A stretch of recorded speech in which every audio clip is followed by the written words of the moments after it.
Ya, baik. Selamat pagi Taruna-Taruni semua. Assalamualaikum warahmatullahi wabarakatuh. Saya akan melanjutkan materi mengenai oversteer dan understeer ya. Apa itu oversteer dan apa itu understeer?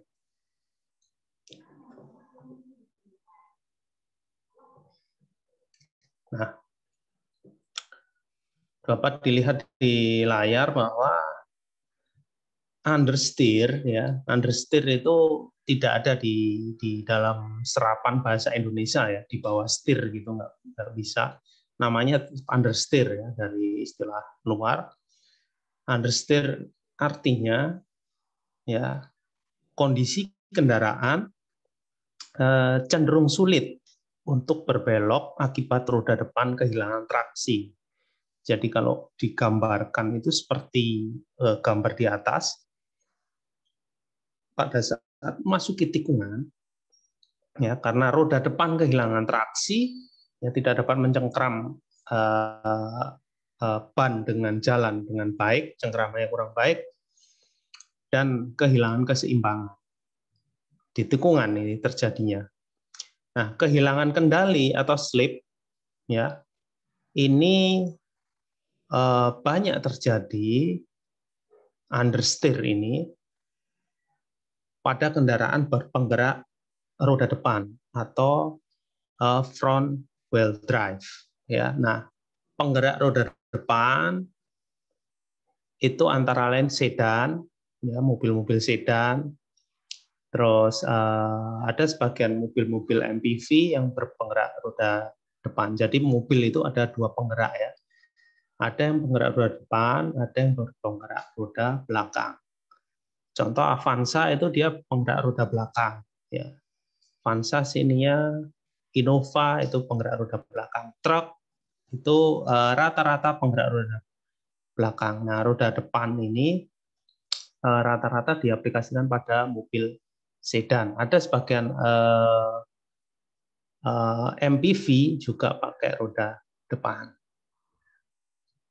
Nah, akibat daripada understeer ya, karena roda kemudi yang kurang mencengkram ya, ban mencengkram dengan aspal, traksinya kurang, kendaraan bisa terperosok ke tikungan karena tidak berhasil membelok. Ya. Oleh karena itu di tikungan itu selalu diberi yang namanya pagar pengaman. Ini latar belakang adanya pagar pengaman ini karena ada kejadian understeer maupun oversteer. Ya, jadi seperti gambar, jadi kendaraan bisa terperosok karena tidak berhasil membelok. Nah, apabila tidak ada guardrail, ini malah terperosok bisa ke jurang, ya, karena biasanya jalan-jalan tikungan itu banyak medannya di pegunungan. Ya. Nah, lebih parah lagi bila membentur dinding pembatas jalan yang menyebabkan kecelakaan fatal. Ya. Kondisi mobil understeer, ketika setir dibelokkan, mobil tetap berjalan lurus. Nah, ini yang kejadian kecelakaan di pagar alam kemarin yang sempat kita bahas. Jadi jalanan nikung, kecepatan tinggi, ya, bus tersebut berjalan lurus, ya, akhirnya menabrak pembatas jalan karena kecepatan tinggi, pembatas jalan jebol, akhirnya meluncur ke jurang, ya, akhirnya banyak yang meninggal seperti itu.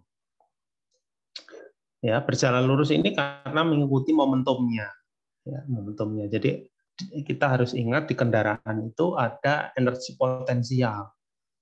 Ya, kalau berjalan ada energi kinetik, kalau berhenti ada potensial. Nah, ada dua energi itu.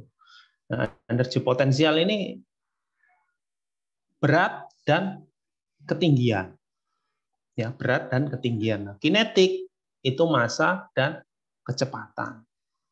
Ya, semakin besar kecepatan, ya, semakin besar energi kinetik. Semakin tinggi ketinggian, semakin besar energi potensial. Ini yang ada di jalan-jalan pegunungan. Oleh karena itu, di jalan-jalan pegunungan di tikungan itu wajib hukumnya ada guardrail. Kalau tidak ada guardrail itu berbahaya.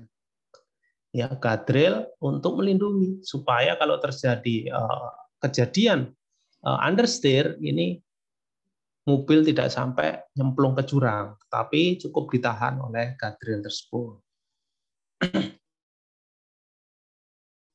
Nah, yang kedua oversteer. Jadi understeer sama oversteer itu sebenarnya sama ya, sama. Cuma beda momentum gayanya dan terjadinya. Jadi kalau oversteer, understeer yang tadi itu terjadi pada kendaraan berpenggerak roda depan. Nah, kalau oversteer ini berpenggerak roda belakang. Jadi kondisi kendaraan cenderung sulit untuk berbelok. Ya, sulit untuk berbelok di sini. Jadi bisa belok gitu ya, tapi tidak sempurna, cenderung lebih ya. Belok, kelebihan belok. Ini bisa dikatakan over, kelebihan. Ya, beloknya kelebihan.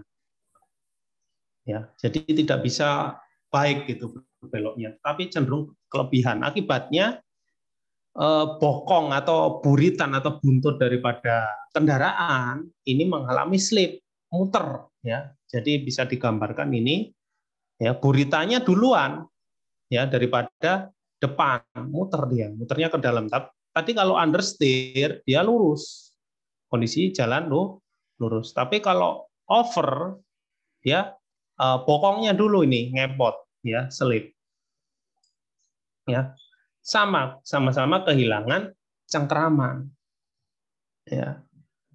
Kalau under ya tadi yang tidak bisa digerakkan adalah yang selip adalah bagian roda depan. Jadi pada saat dibelokkan dia nggak mau, dia lurus. Tapi kalau over ini yang tidak bisa dikendalikan itu adalah roda belakang, kecenderungannya ngempot bagian belakangnya. Nah, oversteer terjadi pada kendaraan roda belakang. Ya, oversteer pada roda belakang. Jadi perbedaan sama understeer sama oversteer ini, kalau under itu berpenggerak pada roda depan. Tapi kalau over ya nikungnya ini over itu terjadi pada mobil berpenggerak roda belakang.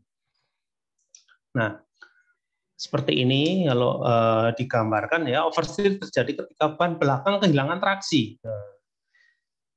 Ya, kehilangan traksi. Bisa saja karena tenaganya terlalu berlebih.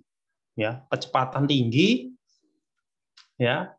Akibatnya tenaga berlebih, ban dibelokkan, ya, terjadilah ya, kehilangan traksi yang menyebabkan ujung belakang mobil tergelincir, tidak terkendali atau ngepot.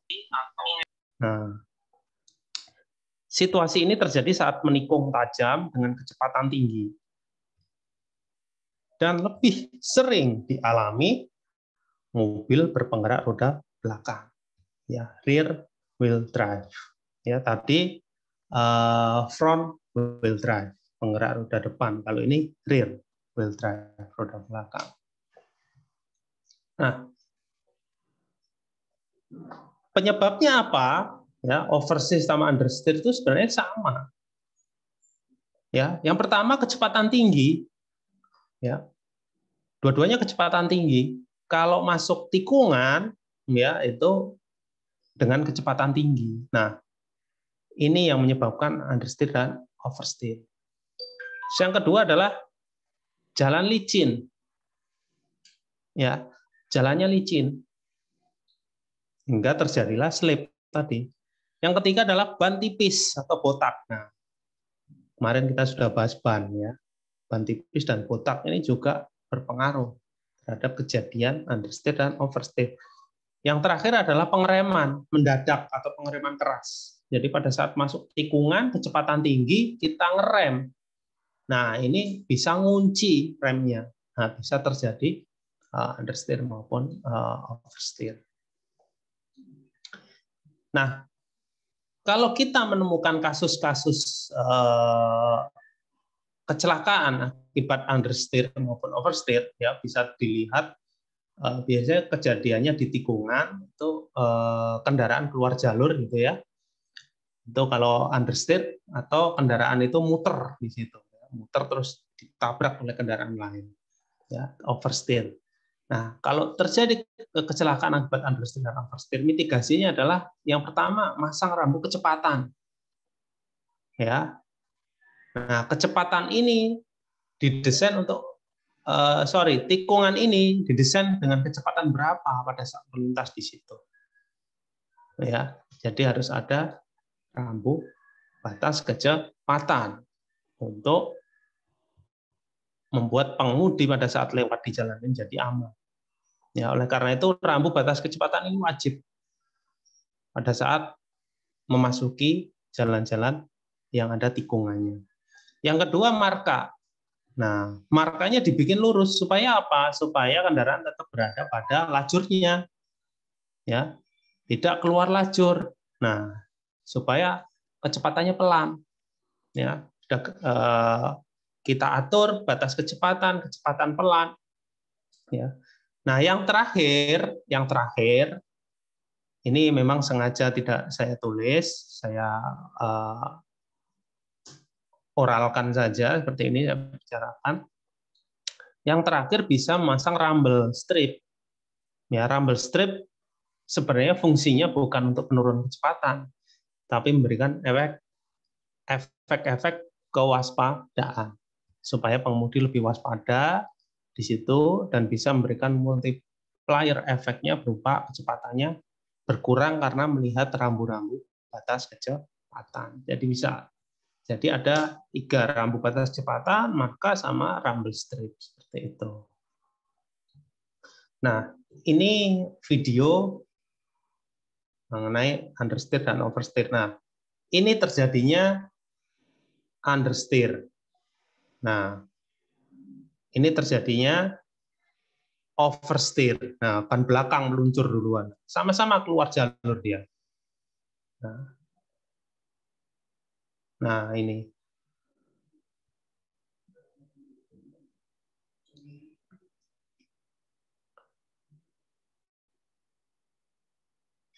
Nah, ini kejadian understeer. Nah, keluar. Jadi kecepatannya terlalu tinggi. Masuki tikungan tadi.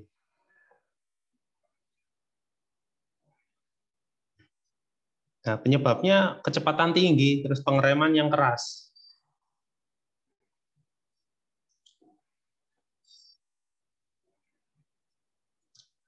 Nah, kondisi jalan hujan, ya, licin. Nah, ini kejadian nyatanya kalau terjadi understeer nabrak, keluar dari jalur, sehingga mitigasinya tadi perlu adanya pagar pengaman. Supaya kalau terjadi kejadian seperti ini tidak sampai fatal, ya cukup menabrak pagar pengaman.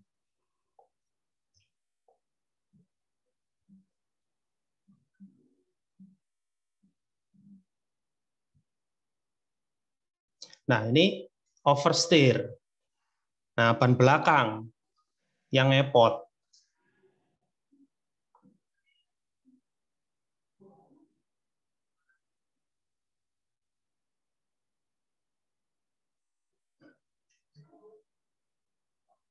Nah, ini understeer tadi, slip. Jadi roda sudah diputar, tapi kendaraan masih berjalan lurus. Ini over. Nah, oversteer muter dia. Kalau oversteer muter.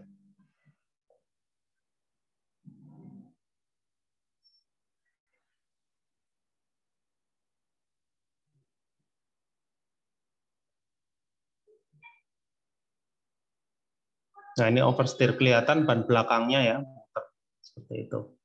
Nah, biasanya diaplikasikan dalam mobil-mobil drifting. Nah, drifting ini paling baik adalah dengan menggunakan penggerak roda belakang. Ya, sehingga didapatkan ngepot roda belakang.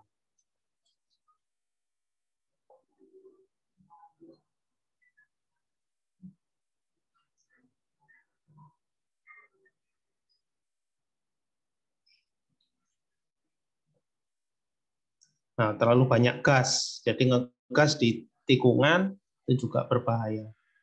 Ya. Kecuali memang untuk balapan ya, beda desainnya dengan balapan. Kendaraannya juga sudah beda desain untuk balapan. Tapi untuk sehari-hari ya kita harus waspada terhadap kejadian understeer maupun oversteer ini. Nah,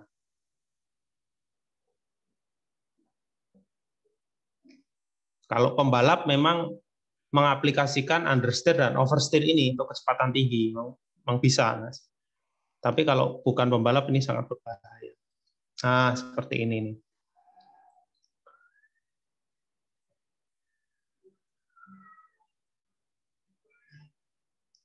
Penggunaan gigi rendah juga bisa menyebabkan, nah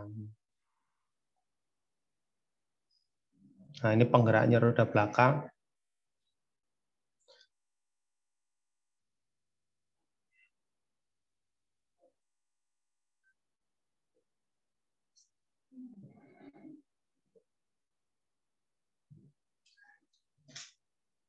Oke, yang kedua adalah aquaplaning.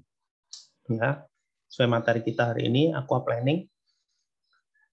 Aquaplaning itu apa? Aquaplaning merupakan kondisi terbentuknya lapisan air. Ya, kondisi terbentuknya lapisan air di antara ban. Jadi ada lapisan air ya di antara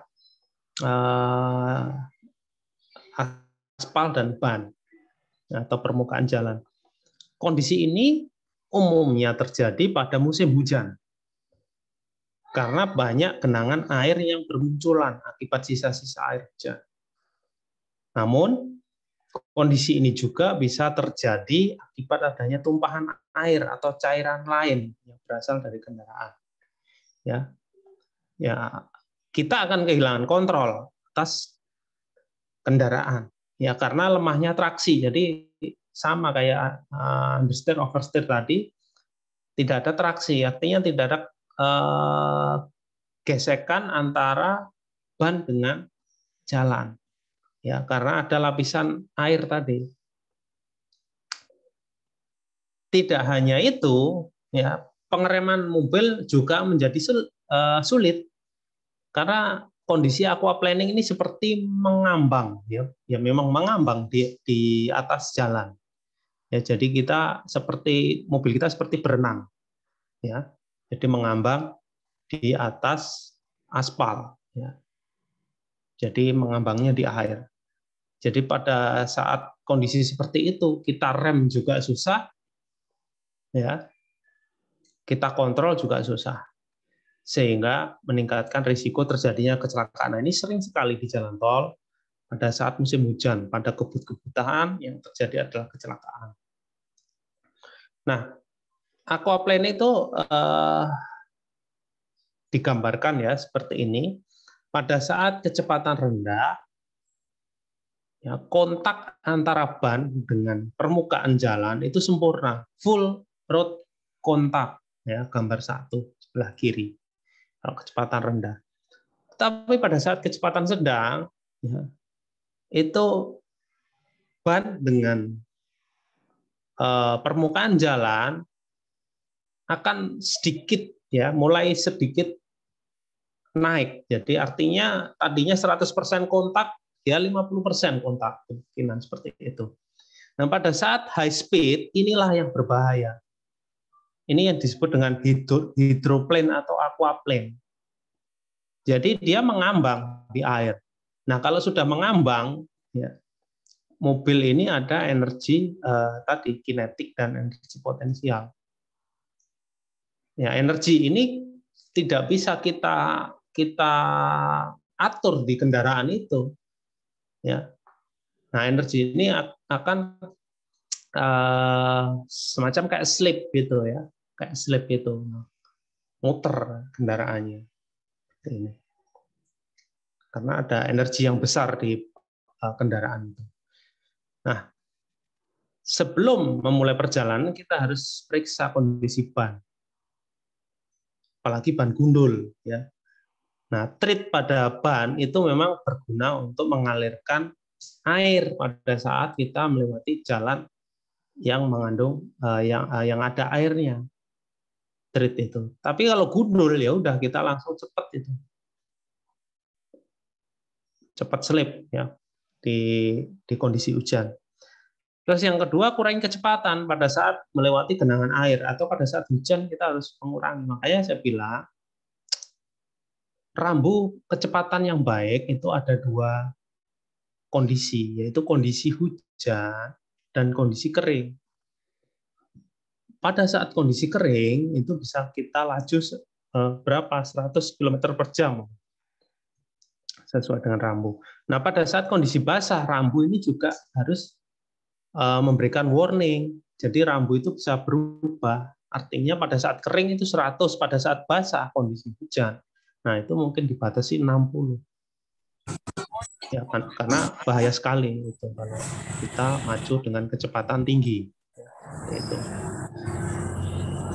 Terus yang ketiga, kita harus tolong Sipen di mute Muhammad siapa ini tadi? Tolong di mute. Yang ketiga, batasi kecepatan kendaraan kita. Khususnya jika bobot kendaraannya tergolong ringan. Jadi aquaplaning ini banyak terjadi di kendaraan-kendaraan ringan, kendaraan kecil. Ya, jarang terjadi pada kendaraan besar, karena kendaraan besar rata-rata kecepatannya juga konstan, 60 atau 40 gitu ya, karena berat ya. Nah, kendaraan ringan ini yang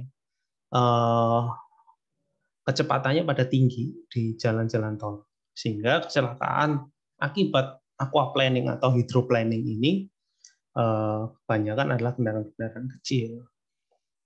Nah, ini kalau digambarkan ya, ini ban masih baru ya, ban masih baru ini sebelah kiri ini 8 mm ini ban masih baru, kelihatan kembangannya. Terus ini ban yang sudah apa ya, 50% lah aus.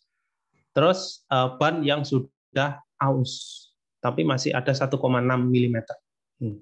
Ya, ini sudah mepet dengan TWI ya, kemarin saya jelaskan mepet dengan TWI. Nah, di kecepatan 5 km per jam, kalau ban baru 100% dia napak, ya tapaknya kelihatan ini. Nah, kalau ban yang 50% ya dia masih napak bagus juga, masih 100%. Ban yang sudah aus pun dia juga masih nampak 100% di kecepatan 5 km per jam pada kendaraan ini diuji coba. Nah, pada kecepatan 75 km per jam, ban baru dia napaknya hanya 74%. Seperti ini. Ya, ban yang treatnya 50%, ini napaknya 58%. Nah, yang bahaya di sini ban yang tapaknya 1,6 atau sudah mepet dengan TWI itu 16%. Bayangkan 16% dia napak, sisanya ngambang. Ya, sisanya ngambang. Nah, kalau di atas 125 km per jam ya, ban baru pun yang tapaknya masih bagus pun itu hanya 47% napak. Ya, 47%, bayangkan. Di bawah 50% napak itu. Artinya lebih dari 50% dia sudah ngambang. Ya. Sedikit sekali napak, itu ban baru. Nah, kalau yang ban tapaknya 50%, itu hanya 11% yang napak di jalan ini seperti ini. Sisanya ngambang. Nah, ini udah terjadi aquaplaning. Apalagi yang botak, apalagi yang sudah aus, itu 6% yang napak. Ini kan bahaya sekali. Artinya apa di sini? Meskipun ban baru pada saat hujan ya kita batasi kecepatannya. berapa? Yang paling bagus adalah kecepatan ya 70. Ya, meskipun di sini 75, dia 74%. Ya, kita pakai 70, kemungkinan sampai 80%. Jadi kalau ban baru pun kecepatan 70. Jadi pada saat hujan kita harus waspada. Pada saat hujan, meskipun kita tidak mengemudi, tapi kita ingatkan pengemudi supaya berjalan maksimal di kecepatan 70. Ya. Hujan kecil maupun kalau hujan besar itu kecenderungan memang akan turun kecepatan karena kaca akan tertutup dengan air, ya. Bisa mungkin sampai 50. Ya, tetapi kalau masih hujan gerimis, ya, dan lain sebagainya, itu 70. Ya, pokoknya hujan aja gerimis itu udah 70. Ya, 70 km per jam untuk keselamatan kita bersama. Ya, seperti itu. Ini kita kategorinya ban baru, ya, 70. Nah, ban botak ini malah lebih bahaya. Seperti itu. Nah, ini kejadiannya, ya. Nah, kondisinya hujan seperti ini. Ya, mau gerimis, mau hujan gede, ini tetap ada lapisan airnya. Nah, ini Pajero. Pajero aja tumbang seperti ini. Ya, tidak melihat merek sini. Ya, ini. Nah, kecelakaan Mitsubishi Pajero ini, Pajero lagi, muter dengan sendirinya. Nah, ini saya putar video. Nah, kita perhatikan kendaraan yang berjalan di sebelah kanan. Ya, nanti ada kendaraan di sebelah kanan yang lewat. Nah, ini. Nah, dia muter, langsung muter seperti ini, tidak terkendali. Nah, akhirnya nabrak kan. Nah, fatal. Ya.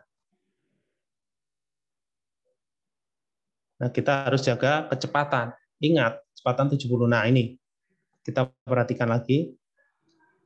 Nah, ini hujan ya kelihatan. Nah, muter dia, langsung muter. Untung tidak ada kendaraan. Ya, tidak sampai kecelakaan fatal. Nah, kita lihat lagi video yang ketiga.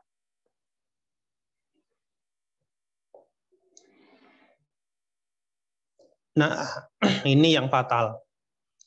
Ya, nabrak guardrail. Ya, ini yang fatal, nabrak guardrail. Ya, seperti itu. Jadi dengan diajarkannya aquaplaning, oversteer maupun understeer ini supaya Anda memahami bahwa kecelakaan-kecelakaan itu ada penyebabnya dan kita bisa melakukan mitigasi selaku Anda investigator. Nah, ini malah ke jalur yang berlawanan, masuk ke jalur yang berlawanan, ini yang berbahaya. Berbahaya seperti itu, jalur berlawanan. Dan semuanya yang ada di video ini adalah kendaraan-kendaraan kecil. Karena kendaraan kecil ini bobotnya lebih ringan dan kecenderungannya memacu kecepatan yang tinggi. Nah, celakanya seperti ini.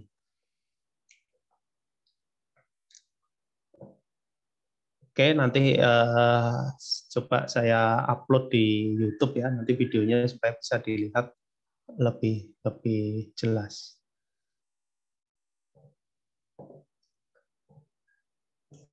Oke, demikian mengenai oversteer atau understeer ya yang sudah saya sampaikan. Kalau ada pertanyaan setelah ini bisa rekam suara saja ya, rekam suara nanti bisa ketahuan nih siapa yang bertanya ya. Dari namanya kan ada itu di WhatsApp, rekam suara saja. Nah, nanti akan saya jawab dengan rekam suara juga. Jadi kita coba gunakan teknologi supaya kuota untuk internet tidak terlalu besar ya. Karena ini pandemi ini nggak tahu sampai kapan. Ya, banyak laporan dari siswa masalah kuota. Saya juga nggak bisa ngapa-ngapain kalau sudah masalah kuota. Paling saya hanya mencoba supaya tidak terlalu lama untuk ngajar. Nanti sisanya bisa dilihat di YouTube ya atau bisa dilihat kapan saja di YouTube. Nanti akan saya upload. Dan pertanyaan nanti via WhatsApp saja, rekam suara nanti akan saya balas di rekam suara atau chat seperti itu. Ya. Demikian saya rasa saya akhiri ya pertemuan pada hari ini. Selanjutnya tanya jawab, silakan ditanyakan di grup WhatsApp melalui pesan suara, dan pertemuan seperti ini nanti akan saya coba ya, mungkin tidak semuanya model seperti ini, nanti ada kalanya kita ada tugas, terus ada online tanya jawab ya, dan lain sebagainya. Tapi saya coba menghindar memperkecil kuota yang sudah ada di masa pandemi seperti ini. Baik, terima kasih untuk si Pen, nanti rekamannya tolong ini ya, tolong dikirim